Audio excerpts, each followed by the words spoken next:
दर्शकवृन्द तपाईलाई फेरि स्वागत छ। हामी एनटिभी कोहलपुरको प्रभातकालीन प्रस्तुति अन्तर्गत अब बिहानी संवादमा प्रवेश गर्दैछौँ। बिहानी संवादमा समाजका विभिन्न क्षेत्रमा क्रियाशील रहनुभएका व्यक्तित्वहरूसँगको संवाद श्रृङ्खला प्रस्तुत हुने गर्दछ। पछिल्लो समय देशका विभिन्न ठाउँहरूमा मेला महोत्सवहरू आयोजना भइरहेका छन्, जसको एउटै ध्येय भनेको कोभिड पछि शिथिल भएको अर्थतन्त्रलाई चलायमान बनाउनका लागि टेवा पुगोस् भन्ने एउटा उद्देश्य रहेको व्यापारिक दृष्टिकोण रहेको छ भने अर्कोतर्फ पर्यटन प्रवर्धनका लागि प्रचार प्रसारमा सहयोग पुगोस् भन्ने ध्येय रहेको प्राय गरी त्यस्तो खालको महोत्सव मेलाहरूको आयोजना भइरहेको छ। अहिले पछिल्लो समय यो एउटा सिजन नै हो, खास गरी यो समयमा धेरै ठाउँहरूमा मेला महोत्सवहरू आयोजना हुने गर्दछन्। यसले वास्तवमै के उद्योगी व्यवसायहरूको हित गर्छ त? परिवर्धन र कृषि क्षेत्र अनि उद्योग पर्यटन व्यवसायलाई जोडेर यस्ता खालका मेला महोत्सवहरूको नारा तय गरिएको हुन्छ र त्यसै अनुरूप कार्यक्रम अगाडि बढिरहेको हुन्छ र कार्यक्रम सम्पन्न भइसकेपछि भने त्यसको उपलब्धिको विषयमा समीक्षा नभएको भन्ने आरोपहरू लागिरहेका हुन्छन्। आज हामी यस्तै बर्दियाको बाँसगढी नगरपालिकामा आयोजना हुँदै गरेको 29 गते उद्घाटन हुने एउटा महोत्सव तयारी भइरहेको छ, त्यससँग सम्बन्धित भएर कुराकानी गर्नेछौँ। त्यसले त्यहाँ के उद्देश्यका साथ महोत्सव आयोजना गरिँदैछ अथवा सञ्चालन गरिँदैछ, के तयारी भइरहेको छ, कसरी त्यो महोत्सव कति दिनसम्म, विस्तृतमा त्यसको विषयमा कुराकानी गर्नेछौँ। अनि बाँसगढी क्षेत्रका व्यवसायहरूको अहिलेको प्रगति कस्तो छ भन्ने विषयमा पनि कुराकानी गर्नेछौँ। हामीसँग आज हुनुहुन्छ उद्योग वाणिज्य सङ्घ बाँसगढी बर्दियाका महासचिव विकास गौतम। सबैभन्दा पहिले म आजको हाम्रो अतिथिलाई कार्यक्रममा स्वागत गर्छु। स्वागत सर। आराम हुनुहुन्छ? आराम। सबैभन्दा पहिले चाहिँ यो 29 गतेदेखि तपाईँहरू महोत्सव सञ्चालन गर्दै हुनुहुन्छ, त्यसको सुरुवात अथवा भनौँ न त्यो किन गर्दैछौँ भन्ने कुराको मा कन्भिन्स चाहिँ तपाईँहरू कहिले हुनुभयो? कसरी यसको सुरुवात भयो? के कतिौँ सिजन हो यो? कति पटक लगाइराख्नु भएको? यस्तो छ, हामी यसपालि कृषि पर्यटन उद्योग व्यापार तथा संस्कृतिको पहिचान विकास र समृद्धिमा हामी सबैको अभियान भन्ने मूल नाराका साथ यो हाम्रो 6औं पटक हो। बाँसगढी औद्योगिक कृषि पर्यटन व्यापार मेला तथा बर्दिया माघ महोत्सव 2080 भनेर हामी पौष 29 देखि माघको 9 सम्म यो मेलालाई सञ्चालन गर्न गइरहेका छौँ। तपाईले भने जस्तै कोभिड पछाडिको यो विकराल आर्थिक अवस्थालाई केही हदसम्म भए पनि अब चाहिँ लुकेर बस्नु हुँदैन भन्ने हिसाबले व्यापारलाई चलायमान बनाउनुपर्छ, अर्थतन्त्रलाई रोटेसनमा ल्याउनुपर्छ भन्ने उद्देश्यका साथ मेला महोत्सव गर्दै जाँदाखेरि केही छिपेर बसेका आर्थिक क्रियाकलापहरू उत्कर्षमा आउँछन्, अगाडि आउँछन्। त्यसले गर्दाखेरि बजारमा नगदको प्रवाह हुन्छ र फेरिबाट इकोनोमिकल कन्डिसन सुधार हुन्छ भन्ने उद्देश्यका साथ यो मेला हामी गर्न गइरहेका छौँ। कति जति तयारी भयो, के गर्दै हुनुहुन्छ? 29 भनेपछि अब एकदम थोरै समय छ, के हुँदैछ? यसको आकर्षण चाहिँ के हो खास गरी? यसको मुख्य आकर्षण भनेकै अब मेला महोत्सव भन्ने बित्तिकै यसमा आकर्षणहरू कलाकारहरू हुन्छन् हैन। नितान्त हामी रिमोट एरियामै छौँ, महेन्द्र राजमार्गमै भए पनि त्यस अर्थमा रहेर हामी कहाँ मेला महोत्सव हेर्न आउँदाखेरि पहिलो प्राथमिकता सायद दर्शकहरूको आफूले रुचाइएका कलाकारहरू नै हुने गर्छन्। उहाँहरूका रुचि अनुसारका कलाकारहरू हामीले राख्ने गरेका छौँ। त्यो कलाकारितातिर गयो भने अन्य आकर्षणका रूपमा यसपालि हामीले हाम्रो महोत्सवलाई चाहिँ थारू विशेष बनाएका छौँ।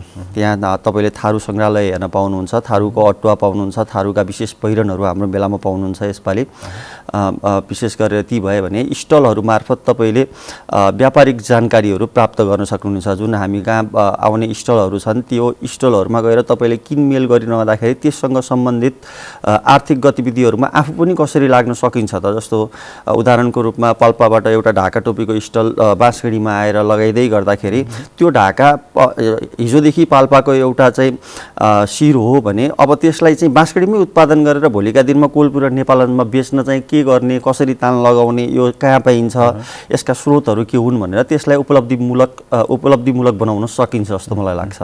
ती प्रयत्नहरू चाहिँ भइरहेछ।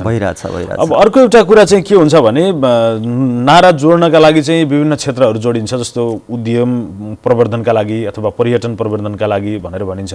अनि रोजगारीका सम्भावनाहरू देखाउने त्यस्ता स्टलहरू अथवा तपाईँले अघि भने जस्तै ती कुराहरू नारामा देखिन्छन्, तर प्र्याक्टिकल्ली त्यस्ता गतिविधिहरू मेला महोत्सवमा सञ्चालन भइराखेका हुँदैनन् भनेर आयोजकलाई आरोप लाग्ने गर्छ। होइन, पहिलो कुरा त हामीले 6औं बाँसगढी औद्योगिक कृषि पर्यटन व्यापार मेला लगाउँदै गर्दाखेरि मेन हामीले 2 महिना अगाडिबाट जुन लोगो निकाल्यो त्यो लोगो नै हेर्न सक्नुहुन्छ। केदारेश्वर धामलाई हामीले चाहिँ प्रमुख ठाउँमा राखेका छौँ।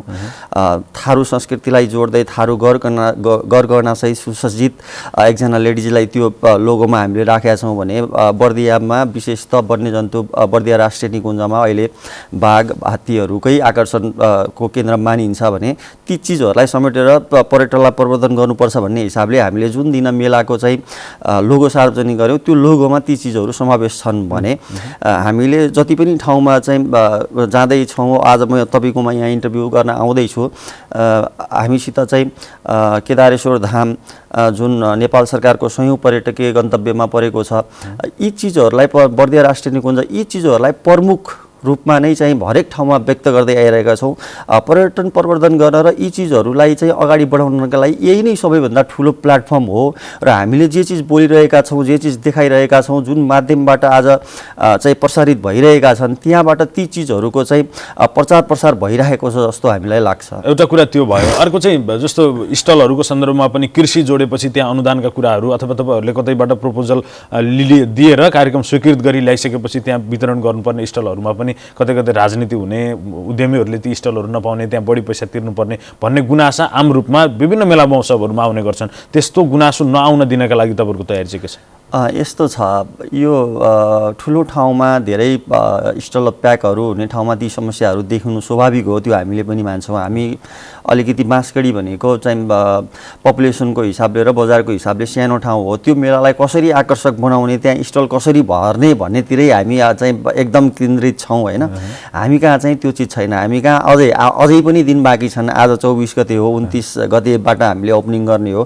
कृषिजन्य स्टलका लागि तपाईँ जो पनि इच्छुक हुनुहुन्छ अझै पनि सम्पर्क राख्दा हुन्छ होइन। त्यहाँ राजनीति छैन। त्यहाँ हामी जतिजना आउनुहुन्छ उहाँहरूलाई बरु अहिले हामीले बनाइरहेका स्टलले पुगेन भने हामी ठेकदारलाई भनेर चाहिँ त्यो स्टल थप्न लगाउँछौँ र चाहिँ उहाँहरूलाई बस्ने व्यवस्था मिलाउँछौँ। तर निःशुल्क कृषिजन्य स्टलका लागि हामी निःशुल्क नै त्यो व्यवस्थापन मिलाइरहेका छौँ। यसमा हामी कहाँ त्यस्तो समस्या छैन। ठेकदार भनि नै हाल्नुभयो। अहिले चाहिँ खास गरी आयोजकले ठेक्का दिने, अर्को ठेकदार दोस्रो पक्ष अथवा तेस्रो पक्षले चाहिँ महोत्सवको जिम्मेवारी लिएर कार्यक्रम सञ्चालन गरेका ट्रेनहरू पनि पछिल्लो समय विकास भइरहेको जस्तो देखिन्छ।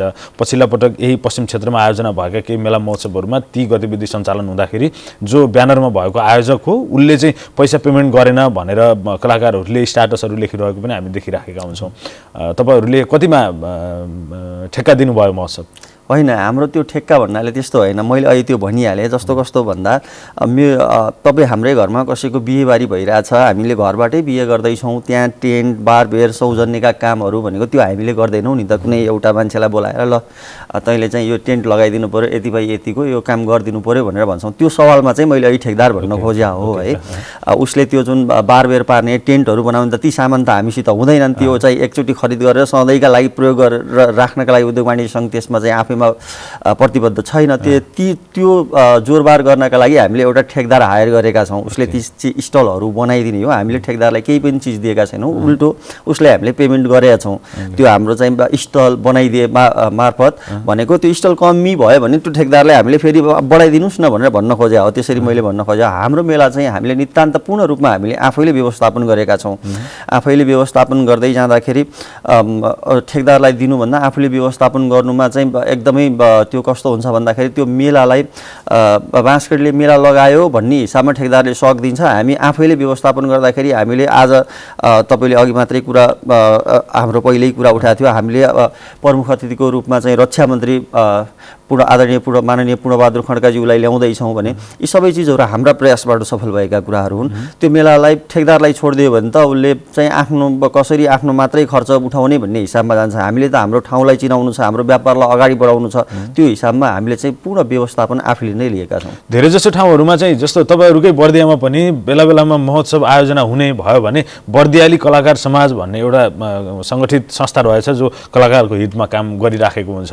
उहाँहरूले चाहिँ सबैभन्दा पहिलो अब्जेक्सन गरिराख्नु भएको हुन्छ कि तपाईँहरूको कोर्डिनेसन त्यहाँ देखिँदैन, खास गरी बर्दियामा मेला महोत्सव आयोजना गर्दाखेरि। अनि यो धेरै ठाउँहरूमा समस्या यही खालको छ। बर्दियालाई अहिले बर्दियासँग कुराकानी गरे हुँदाखेरि तपाईँलाई मैले यो कुरा भने किन यस्तो खालको अवस्था सिर्जना हुन्छ? तपाईँहरू आवश्यक समन्वय अथवा नजिकको तीर्थ हेला भन्ने खालको ढङ्गबाट हेर्छन् आयोजकहरूले कि के हो खास कुरा? होइन, त्यो यति बेला गुलोरियामा एउटा क्लबले पहिला गुलोरिया उद्योग वाणिज्य सङ्घले मेला लगाउनुभन्दा अगाडि एउटा मेला लगाएको थियो। त्यसमा अब क्लबले लगाइरहेको मेलामा उहाँहरूले के गर्नुभयो थाहा भएन। त्यति बेला एउटा विज्ञप्ति आएको थियो। हामी उद्योग वाणिज्य सङ्घले लगाउने मेलाहरूमा यस्ता प्रश्न चिन्हहरू आउँदैनन् र उद्योग वाणिज्य सङ्घभन्दा बाहिर क्लबहरूले अन्य कम्पनीले लगाउने मेलाहरू सफल भएको पनि पाइँदैन। हामीले मेला लगाइरहँदाखेरि बर्दिया जिल्लाकै अहिले पनि हाम्रो मेलामा हामीले पोस्टर आउट गर्ने बेलामै बर्दिया जिल्लाको कमल बेसी मालदाई, पूर्णकला बेसी, टिका जैसी लगायतका 6-7 जना कलाकारहरू हाम्रो ब्यानरमा हुनुहुन्छ। हामीले चाहिँ के भन्ने गरेका छौँ भने स्थानीय कलाकार जो राष्ट्रिय रूपमा व्यावसायिक रूपले सफल हुनुहुन्छ त्यो हाम्रो पनि एउटा खालको व्यवसाय नै हो। त्यसबाट चाहिँ अलिकति पैसा सङ्कलन गरेर उद्योग वाणिज्य सङ्घ मार्फत केही काम गर्न सकौँ भन्ने उद्देश्यका साथ त्यो मेलाहरू लगाइएका हुन्छन्। त्यो भएको कारणले गर्दाखेरि स्थानीय कलाकार जो सङ्घर्ष गर्दै हुनुहुन्छ उहाँहरूलाई हामीले मञ्च दिन सक्छौँ हैन। अनि स्थानीय कलाकार जो व्यावसायिक रूपमा अगाडि बढिसक्नु भएको छ उहाँहरू त्यो मञ्चमा आइरहँदाखेरि उहाँहरूले हामीलाई व्यवसाय दिने हो। हामीलाई व्यवसाय दिन को कति सफल हुनुहुन्छ त्यो हिसाबमा हामीले कलाकारहरू हायर गर्ने कुरा गर्छौँ। तपाईँलाई मैले बेला बेलामा कुराहरू उठ्ने गरेका छन्। आज अञ्जली अधिकारीजी हुनुहुन्छ, उहाँहरूलाई हामीले आज हायर गरेर लिएर आएका छौँ। कुनै दिन अञ्जली अधिकारी बाँसकडी महोत्सवमा नाचेर बद्री पङ्गिनीजीले उहाँलाई मन पराएर म्युजिक भिडियोमा लानुभयो। आज उहाँ सफल कलाकार हुनुहुन्छ। अन्तर्राष्ट्रिय रूपमा चाहिँ उहाँ नेपालमा मात्रै नभएर अन्तर्राष्ट्रिय स्टेजहरूमा उहाँलाई बोलाइने गरिन्छ भनेको त्यो हाम्रो महोत्सवले स्टेज दिएकै कारणले गर्दाखेरि ती चिजहरू आज सफल हुन पाए भने हामीले स्थानीय कलाकारहरूलाई एउटा अझै पनि के अनुरोध गर्न चाहन्छौँ भने तपाईँ व्यावसायिक रूपले सफल अब्बल हुनुहुन्छ भने तपाईँलाई हामीले नकारेका छैनौँ। हाम्रो पोस्टरमा तपाईँ चाहिँ समावेश हुनुभएको छ। तपाईँ व्यावसायिक रूपले अगाडि बढ्न चाहनुहुन्छ भने हाम्रो प्लेटफर्मलाई युज गर्नुहोस्। त्यो चाहिँ प्लेटफर्म हामी दिन तयार छौँ। तर तपाईँमा कतिको खुबी छ। अब खुबी नै नभएको मान्छेलाई एकैचोटि स्टेजमा उतार्दा महोत्सव हो त्यत्रो खर्च गरिएको हुन्छ होइन। त्यहाँ अलिकति चाहिँ दर्शकवृन्द दीर्घहरूबाट चाहिँ के ल्याएको भन्ने खालको आउँछ, अब्जेक्सन आउँछ भने कहीँ उहाँहरूले देखाइसकेको यतिको मान्छे हाम्रो स्टेजमा चढ्दाखेरि चाहिँ बर्दियाको कलाकारले एउटा ठाउँ पाउँछ भन्ने लाग्ने कलाकारलाई त हामीले कहिल्यै पनि चाहिँ तपाईँको वञ्चित गरेका छैनौँ। उहाँहरूका लागि सदैव हामी खुल्ला छौँ। ओके, अर्को कुरा कला संस्कृतिको संरक्षण भन्ने पनि कहीँ कहीँ जोडिएको हुन्छ। तपाईँहरूकोमा त्यो छ कि छैन? संस्कृतिको पहिचान भन्ने चाहिँ रहेछ है। तर महोत्सवमा दिइने प्रस्तुति त्यस्ता खालका प्रस्तुति दिने कलाकारहरू पनि बोलाउँछन् आयोजकहरूले, त्यो बिजनेस बेनिफिटलाई ध्यानमा राखेर पनि होला। तर त्यहाँ रहेका अभिभावकहरू जो त्यो ग्रामीण क्षेत्रमा बसिरहनु भएको छ जहाँ त्यो महोत्सवको क्षेत्र छ जसलाई त्यहाँ बजेको माइकले डिस्टर्ब गरिराखेको हुन्छ, जसलाई चाहिँ डिस्टर्ब भन्दाखेरि त्यो जोस आकर्षित गर्नलाई प्रेरित गरिराखेको हुन्छ भनौँ न, त्यहाँको आवाजको दायरामा रहेकाहरूले चाहिँ मन नपराउने तर आयोजकको बेनिफिटका लागि मात्रै ल्याउने गरिन्छ। यसतर्फ चाहिँ तपाईँहरू कतिको सचेत हुनुहुन्छ? होइन, यो हरेक चिजमा केही चिज कसैलाई मनपर्ने केही चिज कसैलाई मन नपर्ने एउटा आफ्नो ठाउँ नै हो। स्थानीय कला संस्कृतिको प्रवर्धनका लागि हामीले विशेष त अहिले स्थानीय कला संस्कृति फेज आउट हुँदै गर्दाखेरि यसपालि चाहिँ मागकै छेको पारेर चाहिँ हामीले महोत्सव लगाइरहँदा यो तपाईँको थारू संस्कृति नयाँ वर्ष 2647 पनि सुरु हुँदैछ।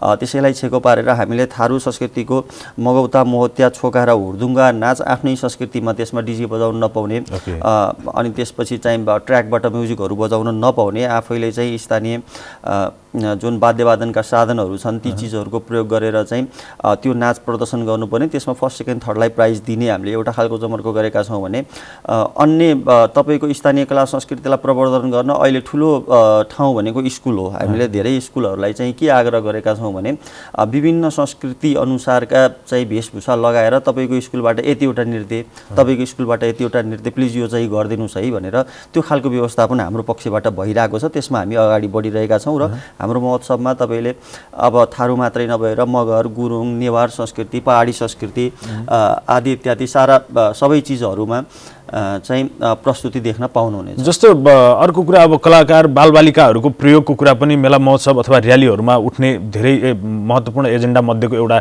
मानिन्छ त्यसलाई। जस्तो धेरै जसो बालबालिकाहरूलाई चाहिँ र्यालीमा प्रयोग गरिएको हुन्छ, यो बाल अधिकारको हननको भयो भन्ने अधिकार कर्मीहरूले पनि भनिराखेका हुन्छन्। र्यालीहरूमा झाँकी प्रस्तुत गर्दाखेरि चाहिँ तपाईँहरू यो 6औं संस्करणसम्म आइरहँदाखेरि चाहिँ कतिको बालबालिकाको प्रयोग भएको पाउनुहुन्छ तपाईँहरूको आफ्नो आयोजनामा भएका कार्यक्रमहरूमा? होइन, अब यो यसलाई दुई तर्फबाट सोच्नुपर्छ। एउटा कस्तो भन्दा बालबालिका प्रयोग गर्यो भनेर इस्यु बनाउनु छुट्टै कुरा रह्यो। तर बालबालिकालाई घरभित्रै राख्ने अथवा स्कुलमै मात्रै सीमित गराउने कि उनलाई एक्स्ट्रा अर्डिनरी ओकमा पनि अगाडि ल्याउने। मेला महोत्सवमा दुनियाँमा धेरै मान्छेहरूको जमघट हुन्छ हैन, त्यहाँबाट पनि त सिक्ने कुराहरू केही हुन्छन् नि।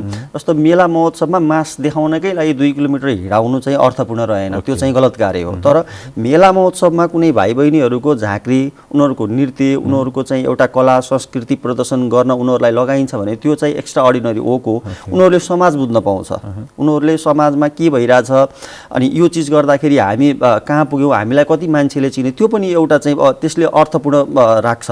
भनेको हामीले त्यसरी विद्यार्थीहरूलाई मेला महोत्सवमा चाहिँ अतिथिहरूलाई देखाउनकै लागि भनेर चाहिँ दौडाउने होइन कि उनीहरूको प्रस्तुति देखाउने, उनीहरूलाई प्रस्तुति देखाएर उनीहरूलाई एउटा खालको निखार ल्याउने, त्यो कार्यमा मात्रै चाहिँ उहाँहरूलाई चाहिँ आग्रह गर्ने हो।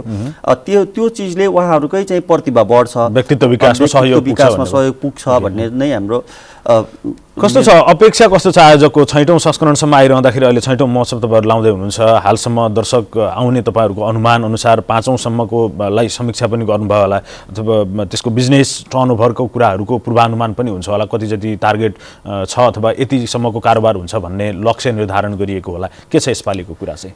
सामान्यतया अब यो मेला भन्ने बित्तिकै दर्शक कतिजना आउनुहुन्छ त्यसमा डिपेन्ड गर्ने गर्छ। हामीले 1 लाखदेखि 2 लाखको हाराहारीमा चाहिँ अहिले फेरि तपाईँले अघि भने जस्तै यो मेला महोत्सवको सिजन हो अनि यसपालि यो कोभिड पछाडि चाहिँ सबै एकैचोटि सारा उद्योग वाणिज्य सङ्घहरूले अब चाहिँ सुतेर बस्न हुँदैन, उठ्नुपर्छ भन्ने हिसाबमा चाहिँ चारैतिर माहौल तात्या छ। त्यो माहौलका कारणले गर्दाखेरि मेरो नजिकमै छ भनेर हाम्रो महोत्सवमा केही दर्शकहरू घट्छन् कि भन्ने आशंका हो। त्यसै कारणले गर्दाखेरि 1 लाखदेखि 2 लाखको बिचमा चाहिँ दर्शकहरू आउनुहुन्छ भन्ने हाम्रो अपेक्षा हो। त्यति दर्शक आइरहँदाखेरि कमसेकम पनि 4 करोडदेखि 5 करोडको कारोबार हाम्रो महोत्सवमा हुन्छ भन्ने हामीले अनुमान लिएका छौँ। ओके, बेनिफिट हुने त्यो पर्सेन्टेजको हिसाबले चाहिँ यतिसम्म चाहिँ हामी आम्दानीमा बस्न सक्छौँ अथवा हाम्रो आम्दानीको टार्गेट चाहिँ यहाँसम्म हुनसक्छ भन्ने आयोजकका दृष्टिकोणले उद्योग वाणिज्य सङ्घको परिकल्पना चाहिँ के छ खास? हामीले यो मेलाबाट चाहिँ तकरिबन 20 लाख रुपैयाँ चाहिँ बचाउन सक्छौँ भन्ने उद्देश्यले नै यो मेला राखेका हौँ। हामी त्यसप्रति जोड बलले लागेका छौँ। ओके, अनि अब अहिले चाहिँ समन्वयका कुराहरूमा पनि विवाद उठिराखेको जस्तो पाइन्छ होइन? समन्वय गर्दाखेरि पनि नहुने अथवा भनौँ न कोहीले विरोध गर्ने एक पक्ष समाजमा त त्यो खालको हुन्छ नै। तपाईँहरूले चाहिँ यो विवाद रहित तरिकाले महोत्सवलाई अगाडि बढाउनका लागि समन्वयका क्षेत्रमा चाहिँ कस्ता खालका कामहरू गरिराख्नु भएको छ? यस्तो छ, हामीले यो मेला सञ्चालन गर्नका लागि उद्योग वाणिज्य सङ्घको तर्फबाट तपाईँको सर्वपक्षीय छलफल बाँसगढी नगरपालिका केन्द्रित भएर अथवा बाँसगढी नगरपालिकाभन्दा बाहिर पनि चाहिँ केन्द्रित भएर सर्वपक्षीय छलफलहरू बेला बखत राखि नै रहेका छौँ। 2-3 पटक भइसक्यो होइन। सबैलाई मिलाएर कतैबाट पनि केही खालका गुनासाहरू नआउन् भनेर हाम्रा कार्यक्रमहरू के कस्ता छन् भनेर हामीले पूर्व तयारीका रूपमा सबैका माझमा राख्ने गरेका छौँ। यो चिज गर्दाखेरि के हुन्छ, यो चिज गर्दाखेरि के हुन्छ, तपाईँको सल्लाह के हो, तपाईँको सुझावहरू के हो भन्दै हामीले सुझावहरू सङ्कलन गर्दै सबैसित सल्लाह गर्दै अगाडि बढेकाले समन्वयमा कुनै कमी छ जस्तो चाहिँ मलाई लाग्दैन। कतिपय मान्छेहरूले के पनि भन्दा रहेछन् भने नगरपालिकाबाट पैसा पनि लिइहाल्ने अनि नगरपालिकालाई एउटा प्रवर्धकको भूमिकामा राखिहाल्ने अथवा कुनै ठाउँमा एउटा ब्यानरमा एउटा लोगो राखिहाल्ने अनि पैसा लिइहाल्ने, त्यसपछि ठेकदारलाई चाहिँ महोत्सव फिल्ड बेच्ने अनि आफू चाहिँ घरमा बस्ने र देखिने आयोजकका रूपमा मात्रै प्रस्तुत हुने भनेर भन्दा रहेछन्। होइन, तपाईँले अहिले पनि बुझ्न सक्नुहुन्छ यो सूचनाको जमाना छ है। बाँसगढी नगरपालिकाबाट हामीले सहयोग चाहिँ पाएका छौँ, तर आजको दिनमा आर्थिक रूपले यति रुपैयाँ भनेर चाहिँ सहयोग पाएको छैनौँ। नगरपालिकाको सहयोग बिना यो कार्यक्रम सम्भव नै छैन होइन। संरक्षक नै हाम्रो बाँसगढी नगरपालिका हुनुहुन्छ, सहयोग गर्नु होला, तर आर्थिक रूपले भन्दा पनि अन्य चिजहरूले चाहिँ हामीलाई धेरै सहयोग गर्नुभएको छ।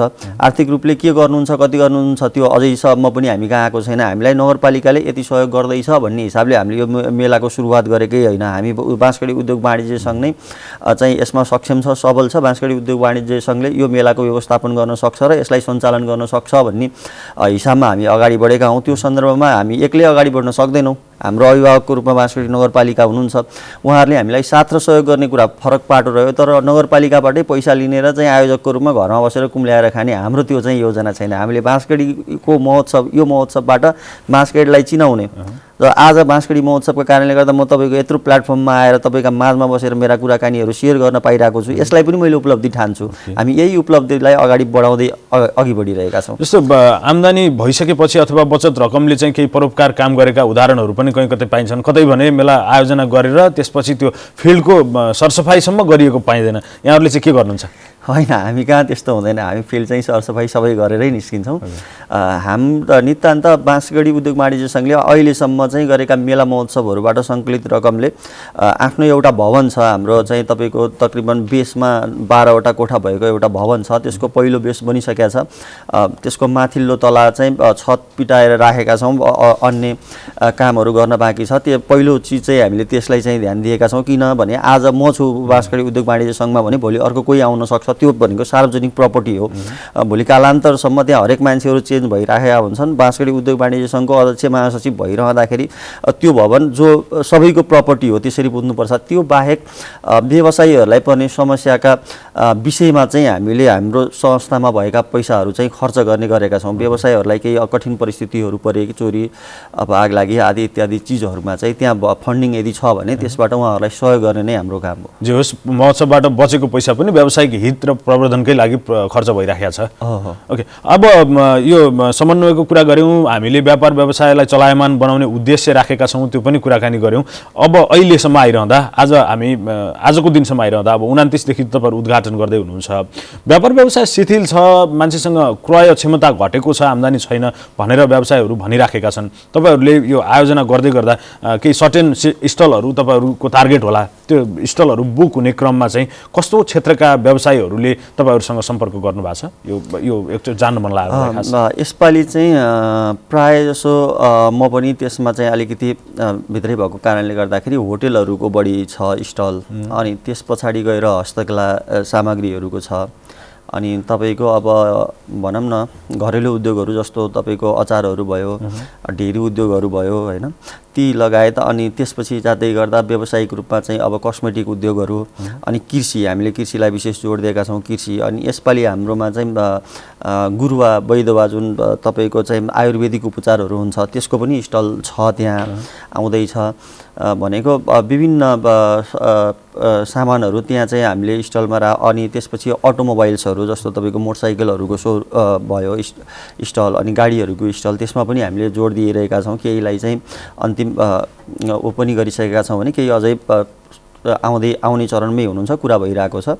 जहाँसम्म यसपालि हाम्रो महोत्सवमा स्टलहरू भरिपर आउने हुन्छन् र ती आकर्षक हुन्छन् भन्ने चाहिँ मलाई लाग्छ। अहिले पछिल्लो समय अर्थतन्त्र बिस्तारै लयमा गइरहेको सङ्केत चाहिँ त्यो तपाईँहरूसँग समन्वयमा आउने अथवा विभिन्न मेला महोत्सवहरूमा भइरहेका गतिविधिहरूले देखाउँछ? होइन, अर्थतन्त्र लयमा गएको भन्दा नि अर्थतन्त्रलाई लयमा लैजाने हो। यसमा हामी नै मुख्य भूमिकामा छौँ। अब हामी सबैजना सुतेर बस्यो भने अर्थतन्त्र लयमा जान सक्दैन। सधैँभरि चाहिँ झोला बोक्ने विदेश जाने अनि त्यसपछि निराश हुने वातावरणबाट चाहिँ अर्थतन्त्र लयमा आउँदैन। तपाईँले बैङ्किङ परिपाटी हेर्नुभयो भने आज निक्षेप सङ्कलन चाहिँ थोप्रिएर राष्ट्र बैङ्कले दिनु, पैसा तान्नुपर्ने अवस्था छ। पैसा छैन, मार्केट चाहिँ क्राइसिस भयो भन्ने अवस्थामा चाहिँ ब्याङ्कमा चाहिँ पैसा किन थुप्रिरहेको छ त भन्दा मान्छेको क्रय शक्ति बिग्रिएको होइन, मान्छेले क्रय गर्न नचाहेको हो। क्रय गर्नका लागि हामी के दिन सक्छौँ त, हामी के आकर्षण दिन सक्छौँ, त्यसले महत्त्वपूर्ण भूमिका खेल्छ। त्यो हिसाबमा यसपटकका मेला महोत्सवहरूले केही भए पनि क्रय शक्ति छ, क्रय गर्न नचाहेको मान्छेलाई केही भयो इच्छा पैदा गरिदिने काम गरेर मार्केटमा चाहिँ पैसाको रोटेसन बनाउने हो यो मेला महोत्सवले। त्यो भयो भने मैले खर्च गरेको पैसा तपाईँको गोजीमा, तपाईँले खर्च गरेको पैसा अन्य कुनै कामदारको गोजीमा, त्यसरी रोटेसनमा यदि मार्केटमा पैसा चल्यो भने फेरिबाट अर्थ सुधारतर्फ उन्मुख हुन्छ। त्यसैका लागि नै हामीले यो मेला महोत्सव आयोजना गरेका हौँ। क्राइसिस भनेर अनायासै चाहिँ निराश बनेर बस्नुभन्दा केही चिज गऱ्यो भने त्यहाँबाट चाहिँ प्रतिफल अवश्य आउँछ भन्ने हाम्रो चाहिँ लक्ष्य हो। ओके, अब फेरि पनि त्यही पारिश्रमिकसँगै जोडेको प्रसङ्ग अघि कुराकानी गर्दै गर्दा फेरि यो अहिले हेर्दै गर्नुभएका केही कलाकारहरूले फेरि मलाई सुझाव अथवा पछि प्रतिक्रिया दिन सक्ने सम्भावनालाई अहिले नै बन्द गरौँ।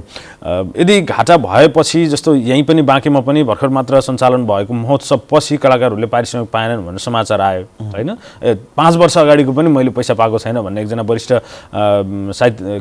वरिष्ठ कलाकारले चाहिँ नेपालगञ्जको वरिष्ठ कलाकारले प्रतिक्रिया दिनुभएको छ सामाजिक सञ्जालमा, त्यो पनि समाचारको विषय बन्यो।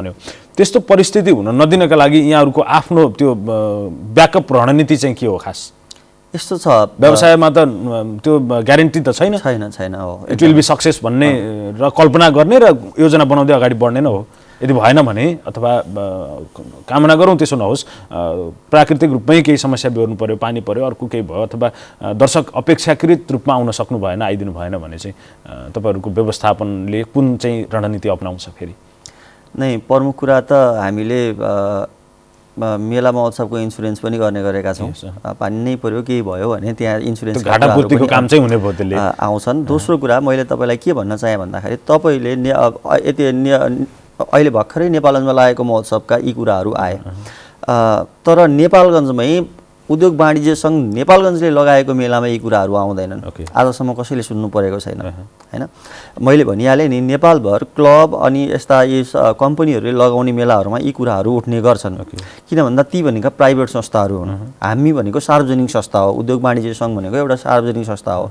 यो सार्वजनिक संस्थाप्रति सम्पूर्ण कलाकार त्यहाँ आउने सम्पूर्ण चाहिँ दर्शकहरूको चाहिँ एउटा खालको छुट्टै खालको विश्वसनीयता हुन्छ त्यो विश्वसनीयतालाई टेकेर कमसे उद्योग वाणिज्य सङ्घले मेला लगाइराखेको छ भनिसकेपछि यो केही न केही हिसाबमा अन्य क्लब अन्य कम्पनीहरूको भन्दा फरक हुन्छ भन्ने प्रत्येकको बुझाइ हुन्छ कलाकारहरूले पनि तपाईँको कुनै एउटा कम्पनीले क्लबले मेला लगाइरहँदाखेरि हामीसित यत्र अहिले हामीले 40 जना कलाकारहरूको पोस्टर आउट गरेका छौँ हैन एकजना कुनै कलाकारलाई पनि हामीले एडभान्स दिनु परेको छैन किन भन्दा उहाँहरूको एउटा विश्वास हो उद्योग वाणिज्य सङ्घ एउटा ब्रान्ड हो हैन त्यो विश्वासमा टेकेरै हामीले यो कार्यक्रमहरू गर्ने गर्छौँ आजसम्म यस्ता घटनाहरू अहिलेसम्म भोग्नु परेको छैन र भोलिका दिनमा पनि भोग्नु पर्दैन भन्नेमा हामी विश्वस्त छौँ अब नजिकै आइसक्यो कसरी चाहिँ यो विद्यार्थी अथवा अन्य कुनै व्यक्तिहरूलाई फरक फरक शुल्क निर्धारण भएको होला त्यसको पनि जानकारी दिइहाल्नुहोस् न हामीले यसपालि चाहिँ 70 वर्षभन्दा माथि उमेर भएका वृद्धवृद्धाहरूका लागि निःशुल्क प्रवेश भनेर भनेका छौँ भने अपाङ्गता भएका व्यक्तिहरूलाई पनि निःशुल्क त्यसका लागि चाहिँ परिचय कार्ड अनिवार्य ल्याउनु पर्ने हुन्छ भने 70 वर्षका वृद्धवृद्धाहरूले पनि नागरिकता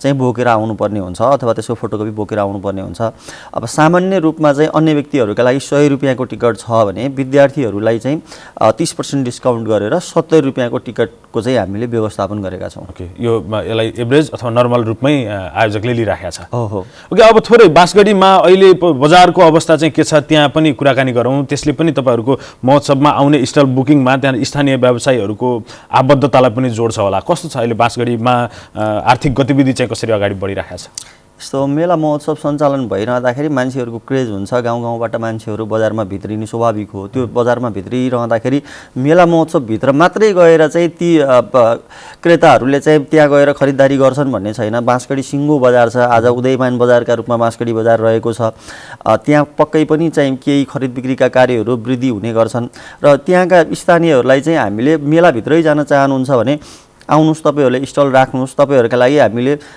50% छुट त हामीले बोलिदिनै सकेका छौँ त्यसमाथि पनि अरू के हुनसक्छ गर्न सक्ने हामी गर्छौँ पहिलो प्राथमिकता हाम्रो स्थानीय नै हो बाँसगढी बजार तपाईँको लक्ष्मणा बजार ककुरा बजार हाम्रा मेन बजारहरू हुन् लखना बजार होइन माछागढ बजारहरू भए यी बजारहरूबाट तपाईँले मेलामा ल्याएर स्टल राख्न केही चिजका चाहनुहुन्छ तपाईँसित त्यस्ता चिजहरू छन् भने हामीसित आफ्नै चिजहरू त छन् हस्तकलाका केही चिजहरू छन् दुध डेरीहरू छन् शीत भण्डारहरू छन् होइन आफ्नै प्रडक्सनहरू रहेका चिजहरू छन् म पनि पोल्ट्री मार्केटमा काम गर्ने मान्छे ती उद्योगहरू त छन् तिनका स्टलहरू रहने नै गर्छन् त्योभन्दा बाहेक अन्य व्यापारीहरूका होटलदेखि लिएर कस्मेटिकदेखि लिएर किरानाका तपाईँ स्टलहरू राख्न चाहनुहुन्छ भने पनि मेलालाई चाहिँ आफ्नो एउटा व्यापार प्रवर्धनको ठाउँ बनाउनुहोस् त्यहाँ र तपाईँले स्टल राख्नुहोस् नै भन्न चाहन्छु म आयोजकको तर्फबाट आम रूपमा नागरिकहरूप्रति नागरिकहरूलाई भन्नुपर्ने आयोजक जस्तै गरी आयोजक त यो एउटा महोत्सवको मात्रै भयो एउटा उद्योगीका हिसाबले उद्योग वाणिज्य सङ्घको एउटा प्रतिनिधिका हिसाबले चाहिँ आम उपभोक्ताहरूमा तपाईँको सन्देश अथवा आग्रह चाहिँ के छ